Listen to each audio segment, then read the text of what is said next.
Et bonjour à tous, aujourd'hui une nouvelle vidéo sur un Beat'em All Final Vendetta.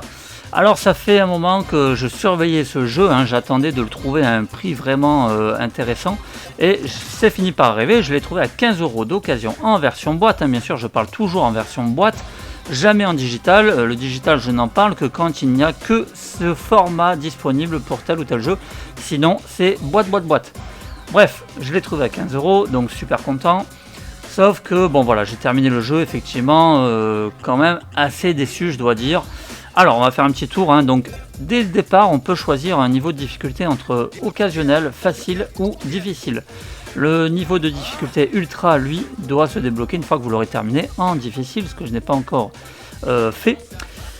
Chose assez curieuse, on peut choisir le niveau de départ, c'est-à-dire qu'on peut très bien se rendre dans le tout dernier niveau, dès le début. Donc c'est assez curieux dans un Beat'em All de pouvoir choisir le stage comme ça. Donc bon, pourquoi pas. Donc ensuite au niveau des modes de jeu, nous avons donc le mode 1 joueur qui nous propose le mode arcade, le mode survie, le mode boss rush et un mode entraînement. Donc voilà, le jeu est assez court, il n'y a que 6 stages. Et déception qui commence dès maintenant. C'est-à-dire que quand on voit ça, franchement, putain, ça fait pas rêver. On a une espèce de vieux lutteur aux cheveux longs, on va être clair, on n'a vraiment pas du tout envie de jouer avec lui. Il a une dégaine dégueulasse, enfin voilà, il sort d'un autre âge, franchement, horrible. Ensuite on a la nana et le gars, donc là on est clairement sur de la copie 100% Street of Rage. On a Blaze et on a Adam, voilà, aucune originalité. Donc bon, ce sont deux personnages, on va dire, qui sont quand même à peu près potables. A noter aussi que, comme vous pouvez le constater, nous n'avons aucune indication, c'est-à-dire on ne sait pas comment ils s'appellent et on n'a aucune stat, on ne sait pas s'ils sont forts au niveau puissance, s'ils sont plus rapides, on n'a aucune info. On aura leur nom qui va nous être indiqué, finalement uniquement qu'on aura sélectionné le personnage et qu'on le verra apparaître dans le jeu au-dessus de sa barre de vie, sinon on ne sait rien. Allez, c'est parti, on va prendre le mec.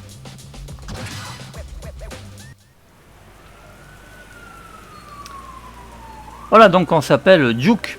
Alors au début, je dois vous avouer que j'étais plutôt agréablement surpris. Je me suis dit, mais putain, franchement, ça a l'air pas mal. La musique est plutôt correcte. C'est super fluide. Ça, par contre, c'est clair. Au niveau point positif, le jeu est fluide, ça répond parfaitement. Le gameplay, aucun souci.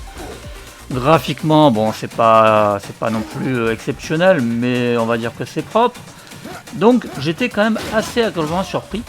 Sauf que, bien sûr, une fois qu'on l'a terminé, déjà il est extrêmement court comme je vous le disais, on s'aperçoit que il y a vraiment pas grand chose à creuser dans ce titre.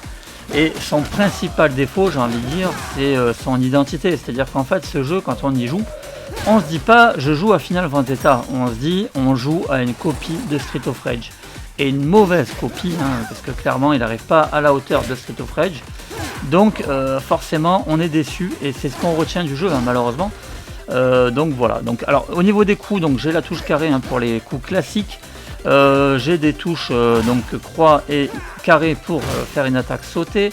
La petite originalité, si on peut dire, mais enfin c'est vraiment léger, c'est qu'on va utiliser un super coup ici. Vous voyez que j'ai ma barre de super qui est remplie.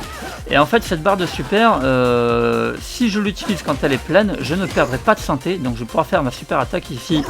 Un coup de pied circulaire à la manière d'un double dragon. Donc un coup de pied hurricane.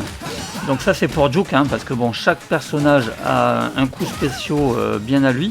Donc ça c'est, on va dire que c'est plutôt une bonne chose. Donc ça c'est pour ce qui est des bons points. Les coups, bon voilà, ils sont assez variés, même si c'est pas non plus la folie. On a avec Duke toujours un coup de pied, un coup de poing de feu. Donc ça c'est une attaque de feu qui est assez sympa. En plus on a la possibilité d'enchaîner les ennemis quand ils sont en l'air. Bien sûr on a les traditionnelles petites armes qu'on va trouver au sol, donc les couteaux, les battes de baseball et j'en passe. Là aussi aucune originalité, on aura toujours le même type d'arme qu'on a l'habitude de retrouver. On a une attaque un peu comme Axel dans Street of Rage, donc une attaque sautée, donc on va faire un genre de uppercut. Bien sûr, on peut faire des projections, hein. Donc on va retrouver comme ça vraiment un petit peu tous les coups dont on est habitué.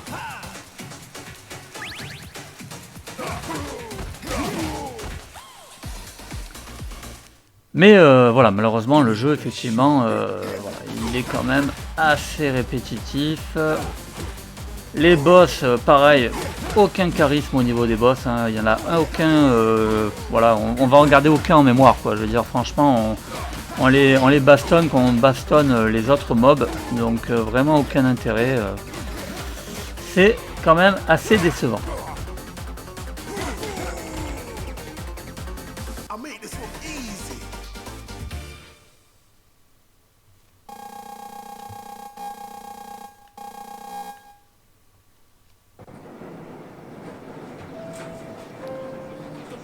Niveau 2, le métro, donc là, bah ouais, on a toujours un bon vieux niveau de métro, hein, dans les beat'em all. Là, ça change pas à la règle, on en a toujours un.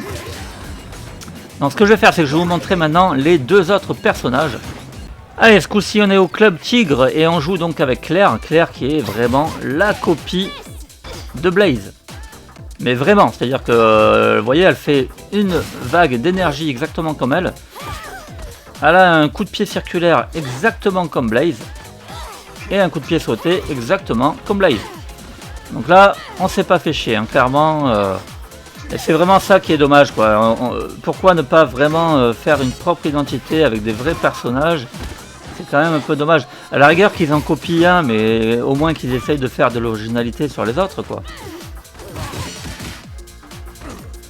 Donc là c'est pareil, on est dans un niveau avec un peu la musique un petit peu ambiance bar comme dans le niveau de Street of Rage 2. Donc ça aussi c'est toujours sympa d'avoir des petits niveaux comme ça avec une musique un petit peu détente.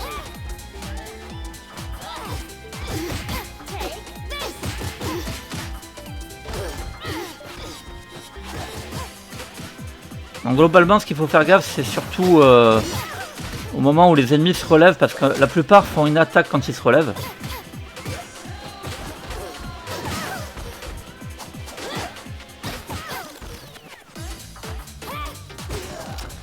Voilà, allez, je vous propose maintenant de vous montrer le personnage le plus abominable du jeu.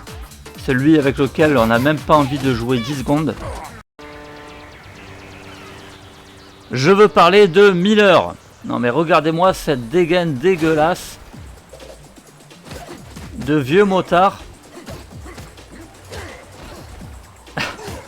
Mais vieux motard à la dégaine pourrie, quoi, tu vois, qui roule pas en Harley Davidson, qui roule en Yamaha, quoi, tu vois. Ah là là là là, mais c'est horrible ce personnage, il est vraiment dégueulasse.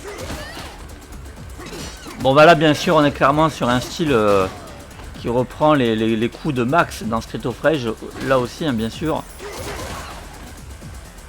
Donc les coups d'un catcheur.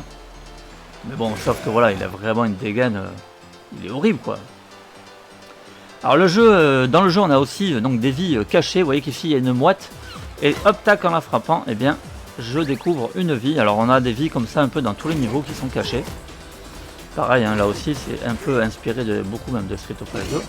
Alors on a quand même une petite chose qu'on n'a pas dans Street of Rage, c'est qu'on peut frapper les ennemis au sol.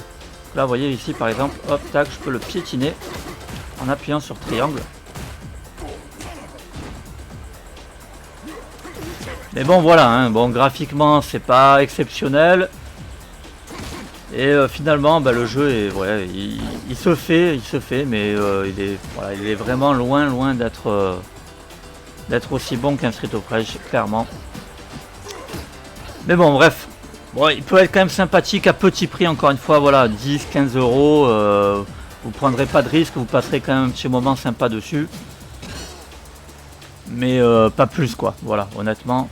Ça vaut pas plus. Allez, on va faire un petit tour au niveau des trophées. Donc, platine de Final Vendetta obtenue à 1,4% des joueurs. Pour l'instant, elle est ultra rare. On a 33 trophées à obtenir. Donc, moi, je suis à 53% pour l'instant. Donc, on nous demande de terminer tous les niveaux.